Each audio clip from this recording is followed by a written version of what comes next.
What if beautiful things were considered a public necessity?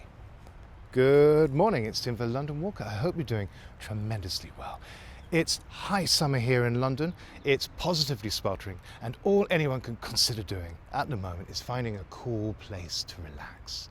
Unfortunately, London's got that covered. At this time of the year, as the sun beats down, the city's workers abandon their desks and head for the squares and parks. The shade beneath an old plane tree becomes one of the most valuable pieces of real estate in the capital. And on days like these, I find myself drawn to the parks. This is the Italian Gardens, an elegant array of fountains and stonework at the top of Kensington Gardens and Hyde Park. And it's beyond gorgeous. In these heat waves, water has a curious, near-hypnotic effect. The sound alone softens everything. Traffic, sirens, planes and people, everything fades, replaced with a wonderful rushing and gushing. It feels unmistakably Mediterranean, an Italian terrace overlooking the sea. And yet, of course, we're standing in the middle of London. The gardens were created during the reign of Queen Victoria, and it reminds us that Victorian London wasn't simply railways, factories and slums. It was also beautiful. Places where people could wander, no ticket, no membership required, and it's still like that today. All you needed was an afternoon. Just beyond the trees stands one of my favourite oddities, the Queen Anne's Alcove.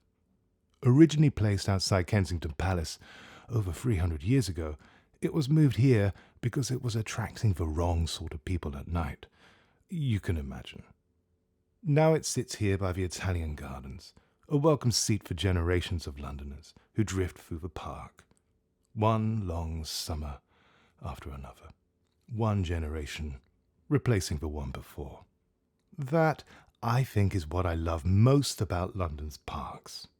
Every sunny afternoon, every picnic, every first date, every family gathering, every reader beneath a tree. That is why places like this matter. The park is old, but it lives. It's modern, it's present, and it continues to do what it has always done. In our world, which seems increasingly hurried and stressful, these places invite us, indeed insist upon us, to stop. To watch sunlight dance across the water. To remember that cities are not merely places to work, they are places to wander and to dream. Places to breathe.